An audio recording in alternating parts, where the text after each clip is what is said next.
The coin was still warm when Sarah pressed it into the slot.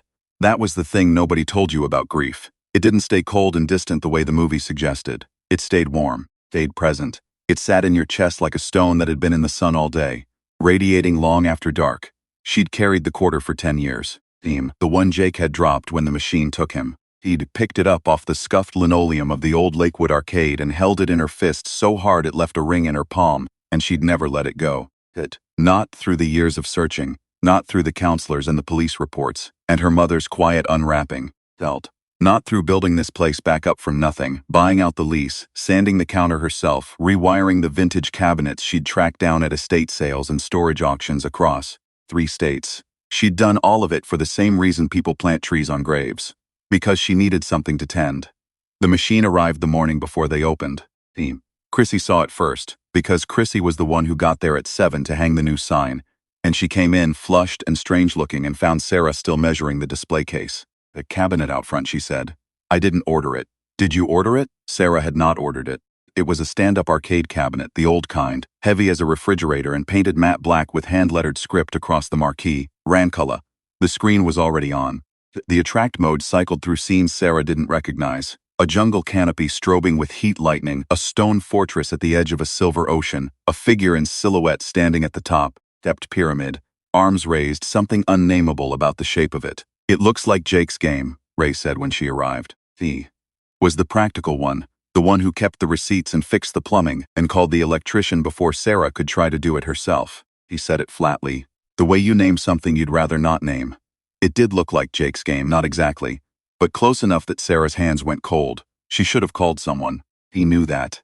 She knew it the way you know you shouldn't look over the edge of something high, with your body and not your mind, with the specific sick gravity of it. He reached out and pressed start instead. The screen pulsed once white total, and then they were somewhere else. Transition wasn't violent the way she'd always imagined transportation should be. It was more like surfacing. One moment she was standing in the arcade and the next she was standing on a ridge of red volcanic rock above a jungle that extended to every horizon, dense and dark green and alive with sound. The air tasted of iron and wet stone and something else she had no word for. Something that pressed against the inside of her skull like a frequency just below hearing. Chrissy was beside her. Ray was beside her.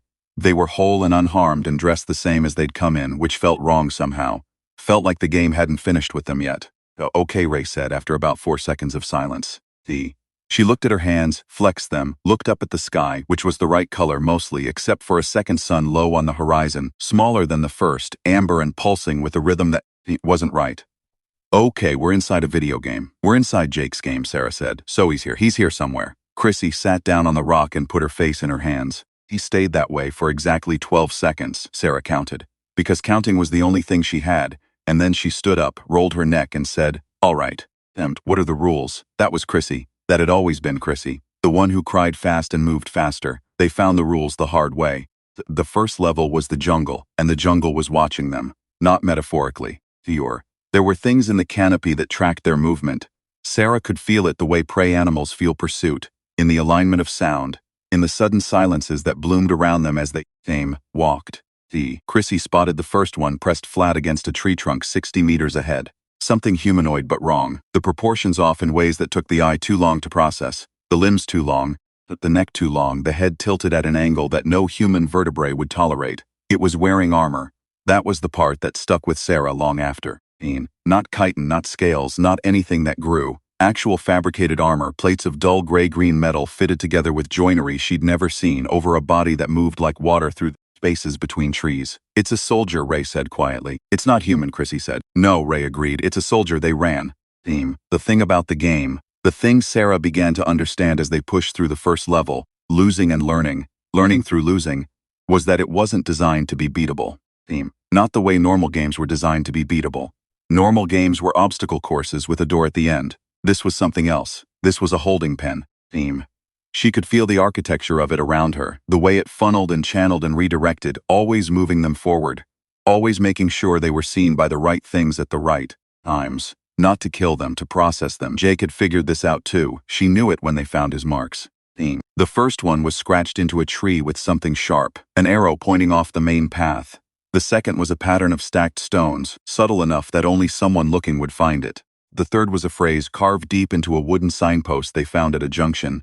Don't fight what guides the gate. Find what the gate is guarding. He's been leaving these the whole time? Chrissy said. 10 years, Sarah said. He's been here 10 years, she touched the carving. The wood had healed around it, the edges smoothed by seasons. Theme. Her brother had pressed his hands here. She pressed hers on top of his, and the stone in her chest shifted and she let it, and then she moved on. Deeper. Rankala came to them at the end of the second level, in a clearing where the jungle gave way to scorched earth, and for a long time Sarah wasn't sure she was looking at something real. Here. He was enormous in the way that power is sometimes enormous, not in body because the body was there, clearly there, but in the field it generated around itself. The way the air changed, the way every living thing in range became still. He was bipedal and broad-shouldered and dressed in the same gray-green armor as his soldiers. But more of it, heavier, older, decorated with markings that weren't language exactly or weren't only, if your language. And he had 4 eyes arranged in a shallow arc, and they moved independently, like a bird's, scanning without ceasing, and his hands were wrong in the same way his soldiers' hands were wrong, too many joints, too much articulation, fingers that bent in directions that made her inner ear pitch sideways. Thief. He stood at the far edge of the clearing and he looked at them, all 4 eyes cycling, and then he said something in a language that had no relationship to sound the way she understood sound.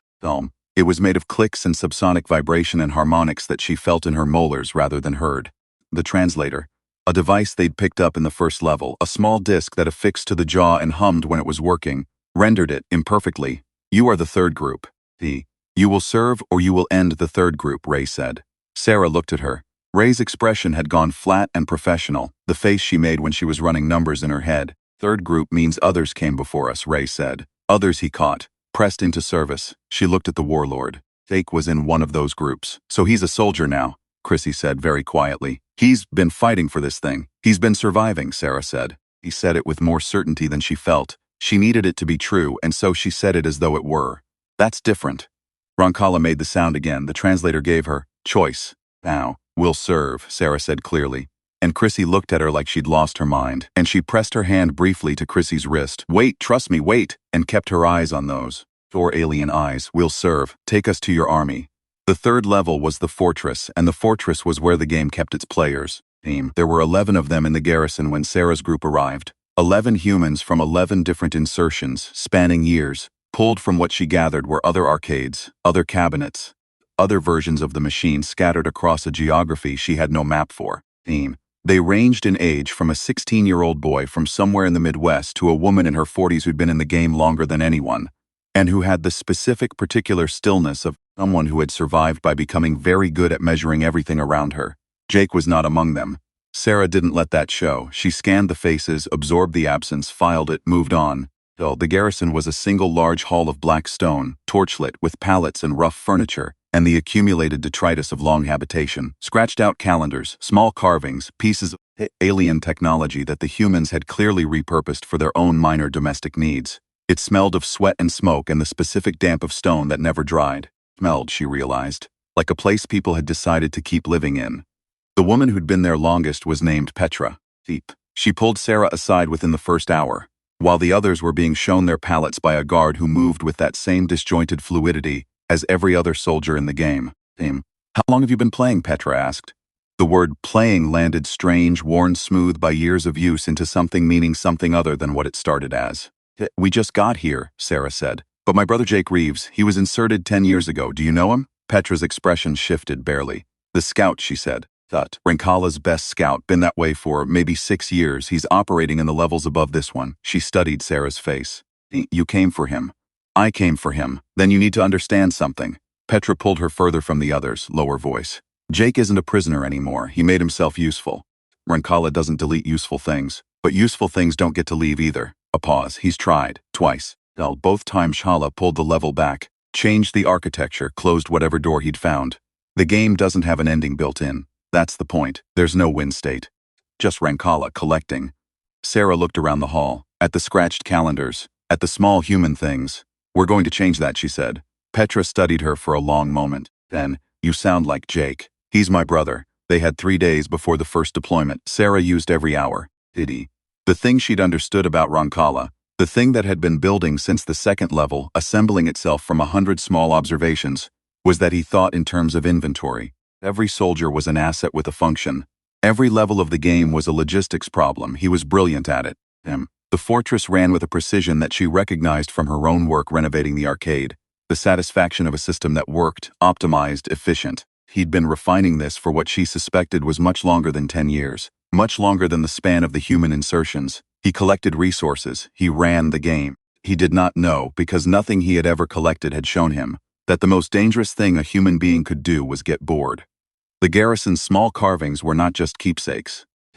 Petra explained this on the second night, showing Sarah around the room with the quiet pride of someone unveiling something they'd built over a very long time.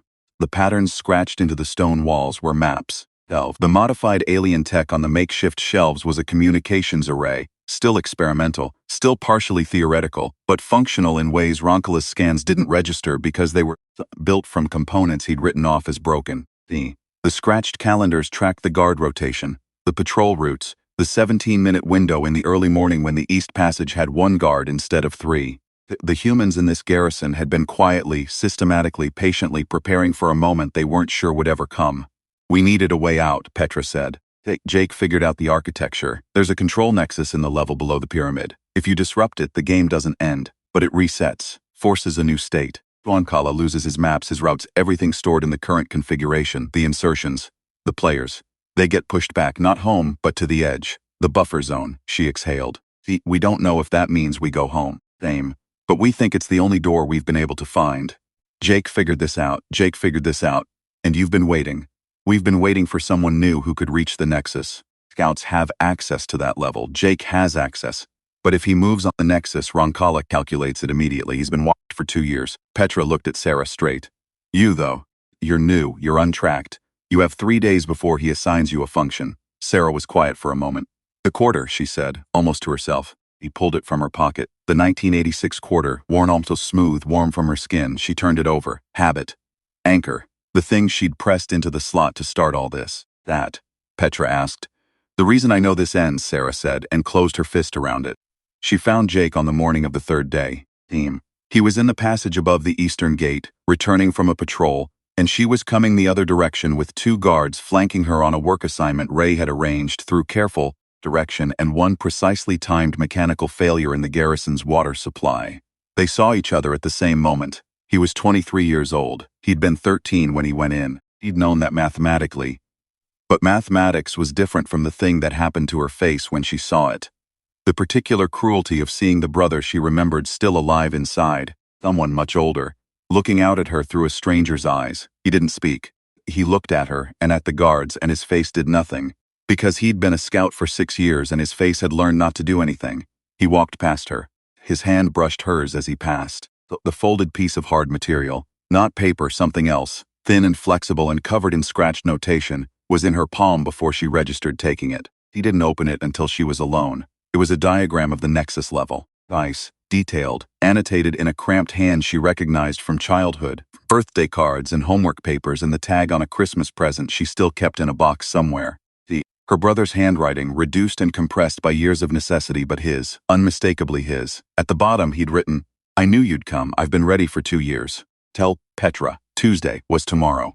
What Sarah had not told anyone, not Petra, not Chrissy, not Ray, was the full shape of what she'd worked out. Though the nexus disruption would scatter the insertions. That was what Petra had told her, and it was true as far as it went. Fewer. But Sarah had spent 3 days inside Roncala's logistics, walking his fortress, watching the way the game moved, and she had noticed something the garrison hadn't had access to.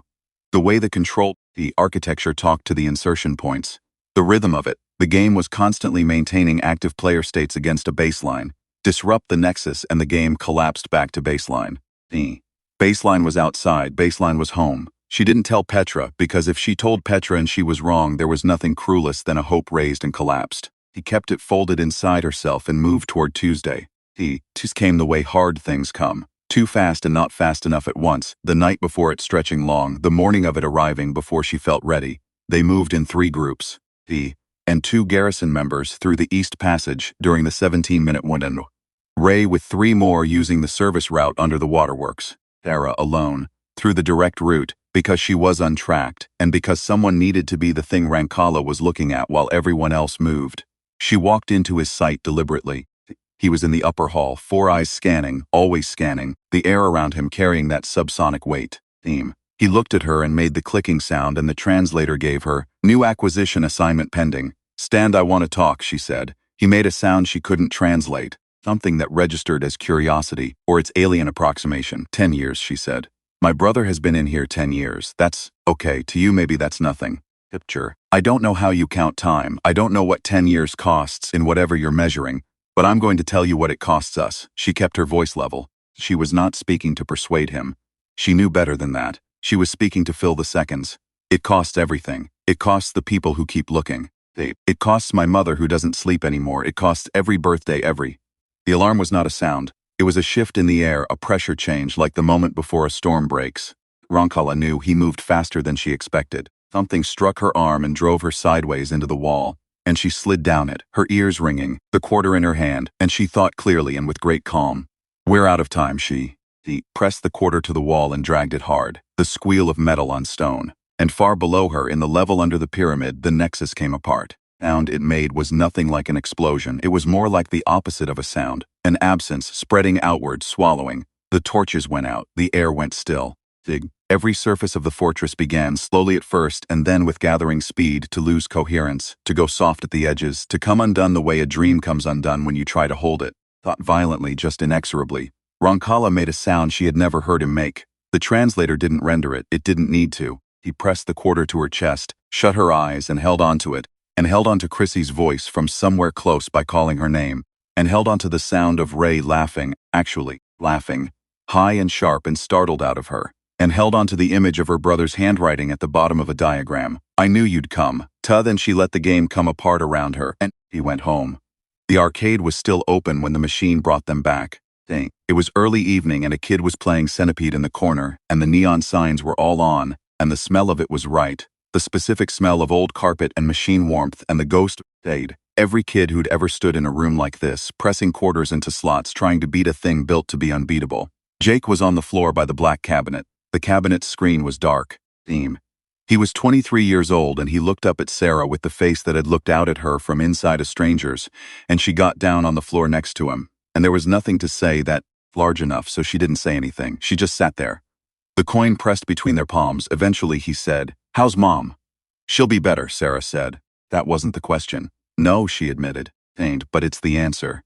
He made a sound that started as something else and landed as a laugh, rough and out of practice, and she grabbed him by the back of the neck the way she had when he was small. And he let her. And outside the game, the world was ordinary and indifferent and completely, absolutely real. Petra came through 20 minutes later with the others. They surfaced one by one in the corner of the arcade, confused and blinking, standing in a place that wasn't where they'd gone in and wasn't any place they could have expected. Sarah stood up to meet them. Ray was already on her phone, pulling up maps, figuring out how to get 11 displaced people to 11 different homes. Chrissy was talking to the kid playing Centipede, because Chrissy talked to everyone, always, reflexively. And the kid was looking at this group of shell-shocked strangers in the middle of the arcade, something, with the wide-eyed alertness of someone who'd just seen something they were going to tell people about for years. Petra came last. He stood in the arcade and breathed the ordinary air and looked around at the machines, the neon, the scuffed floors, and then at Sarah. "You knew," she said. I thought a baseline, not the same as certain." "No," Sarah agreed. "Not the same." Petra looked at her for a long moment, then nodded once, the way soldiers sometimes nod when there's nothing left to do and everything that needed to be said has already been said by name. What happened instead of words? Sarah looked at the black cabinet in the corner. The screen was dark and the machine was silent, and it looked like nothing. Just a cabinet, just a piece of old hardware, the kind of thing that turned up at estate sales, that people bought without asking enough questions. She walked over and she pulled the power cable from the wall. Then she went back to her brother and her friends, and they all went outside together into the evening, into the noise and the light and the insistent, irreplaceable, slightly ridiculous fact of being alive. The quarter she put in her pocket, force of habit, she'd probably keep it a while longer. You don't let go of a thing like that all at once.